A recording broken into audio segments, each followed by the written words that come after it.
남편한테 설명하려고 했는데 남편이 도저히 알아듣지 못해서 혼자 해보는 오답노트입니다. 자, 오늘 할 거는 29회 2023년이었죠. 민사집행법인데요. 무려 70%의 꽈락률을 기록을 했었습니다. 저도 민집이 너무너무 싫었어. 근데 하필이면 오늘이 민집하는 날이라 그냥 민집을 하는 겁니다. 자, 부당한 보전처분, 손해배상에 관한 설명 중 가장 옳지 않은 것은 문제에서 가장 중요한 건 옳은 거냐 옳지 않은 거냐 그 두 개인데 해보니까 옳든 옳지 않든 그냥 몰라요. 그러니까 그냥 봐야 돼. 자, 가압류 집행 후에 집행 채권자가 본안 소송에서 패소가 확정됐어요. 중요한 말 확정, 패소. 그 다음에 특별한 반증이 없는 한 집행 채권자는 채무자에게 부당한 집행으로 인한 손해를 배상하여야 하는데 배상해야 하는가 마는가. 만일 가압류 채무자가 가압류 이유, 가압류 청구 금액을 공탁을 했어요. 그리고 집행 취소 결정을 받았어. 그러면 가압류 채무자는 가압류 집행으로 인하여 공탁금에 대한 민사법정 이율 상당 이자와 공탁금 이율 상당 이자 차익 상당의 손해를 입었다고 할 것이다. 누가? 채무자가. 잘 갔다 와. 그래서 이게 무슨 말이냐? 자, 가압류를 걸었어요. 누가? 채권자가. 근데 본안 소송에서 패소를 했단 말이죠. 패소를 했어. 누가? 채권자가. 채권자가 패소를 했다는 거는 뭔 말이에요? 채무자에게 부당한 집행, 이게 부당하다 라고 이제 본안 소송에서 판결이 났단 말이에요. 그러면은 그 손해를 배상해야 된단 말이야. 왜? 가압류를 했잖아요. 그러면은 채무자는 이 돈을 못 썼을 거란 말이야. 그쵸? 가압류를 해놨으니까 채무자가 가압류 이후 가압류 청구 금액을 근데 가압류 이에 청구 금액을 공탁을 했어요. 그리고 가압류 이후에 집행 취소 결정을 받았어요. 그러면은 가압류 채무자는 적어도 아무리 못해도 이때까지는 채무자 돈을 못 썼을 거 아니에요. 그쵸? 그러니까 이 부분에 대해서는 누가? 채권자가 손해배상을 해야 돼. 플러스 민사법정이율 상당 5%죠. 근데 공탁금 이율 상당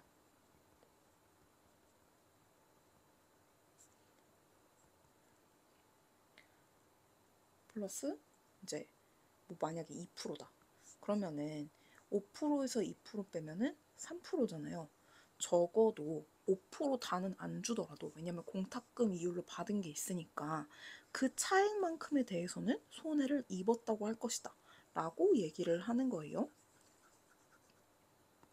자, 두 번째, 가압류 채권자가 본안 소송에서 패소했어요. 또 패소했어.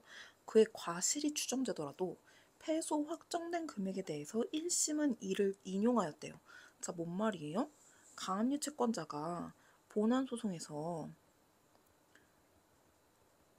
패소를 했단 말이죠. 그러면은 이 말은 뭔 말이에요? 채권자가 과실이 있구나.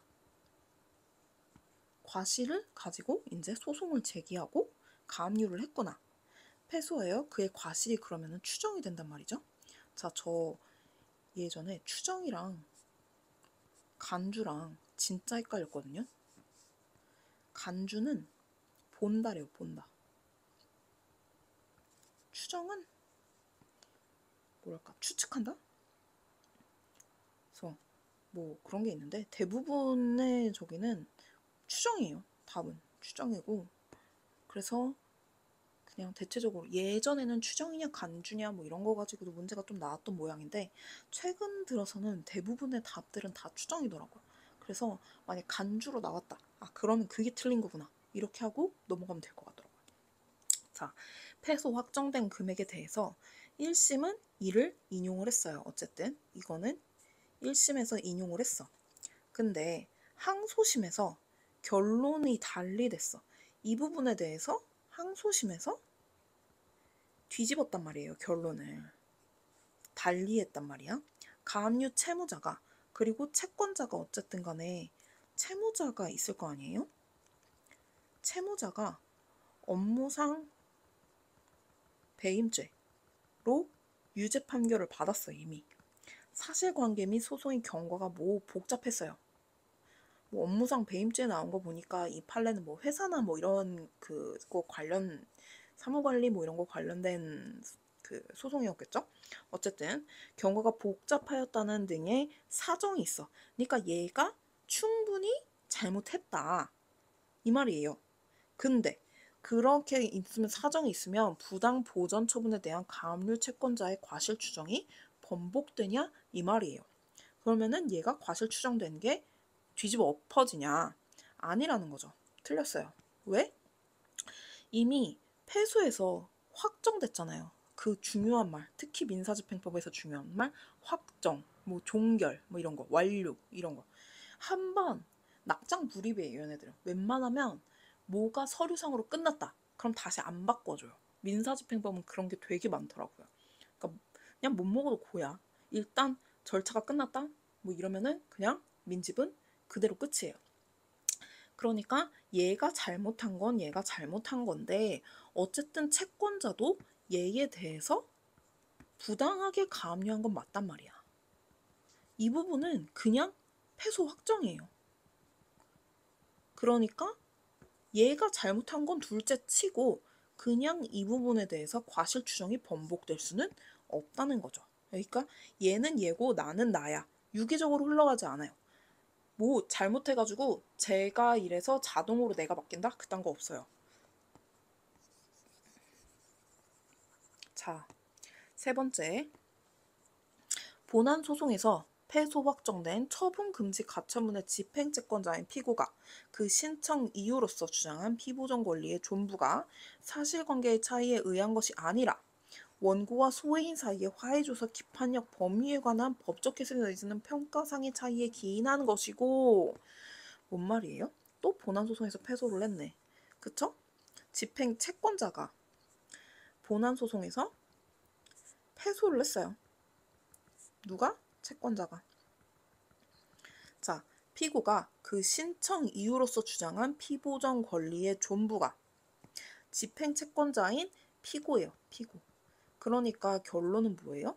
채무자가 원고로 얘한테 소송을 제기를 했단 말이죠. 원고. 근데 채권자가 맨 처음에 주장했던 피보전 권리 존부가 사실관계의 차이에 의한 것이 아니라 원고와 소해인 간에 어떤 사람이 있었어. 얘네 둘이 화해조서를 작성을 했어. 이 부분에 대해서 기판력이 생기냐 안 생기냐. 기판력은 민사 소송에서 나오는 건데 도대체 민사 집행에서도 나올 거면 아니 민사 소송을 먼저 가르치든가. 아 나 진짜 작년에 용어 때문에 개빡친 거 생각하면 어쨌든 기판력 범위에 관한 법적 해석 내지는 평가상 차이 그 평가 그러니까 이 기판력이랑 평가 기인한 것이고 그에 대한 피고의 법적 견해가 가처분 부분과 본안소송의 제2심에서 인용된 바 있었다면 이거를 가지고 제가 법적 견해가 이랬었단 말이죠 라고 얘기를 한 거를 2심에서 네 말이 맞네 라고 인용을 해줬어요. 그렇게 되면 피고가 피보전 권리가 있었다고 믿었음에 과실이 있다고 할 수 없다. 그러면은 법원에서도 인용을 해줬다며. 그리고 어쨌든 얘가 이런 게 있어가지고 이게 피보전 권리가 있다고 생각을 했던 거라며. 그러면은 얘가 부당하게 내가 피보전 권리가 있어 이게 억지로 근거 없이 믿은 게 아니라는 거죠. 그러니까 믿은데 과실이 있다고 할 수 없다라는 거예요. 자, 그 다음 4번 운송 도중 화재로 운송물이 전소된 데 대하여 화주가 운송인을 상대로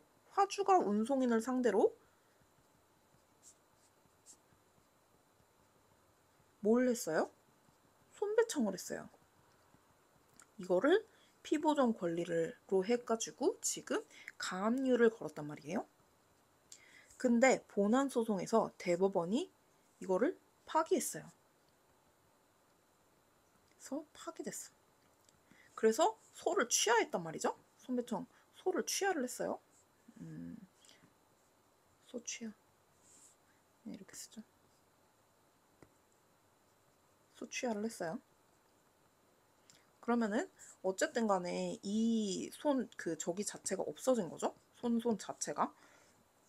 사유가 실화 책임에 관한 법률 소정의 중대한 과실 유무에 대한 법적 해석 및 평가상의 차이에 기인한 것이라면, 자, 얘가 사유가 이걸 건 사유가 뭐였어? 실화 책임의 법률 소정의 중대한 과실의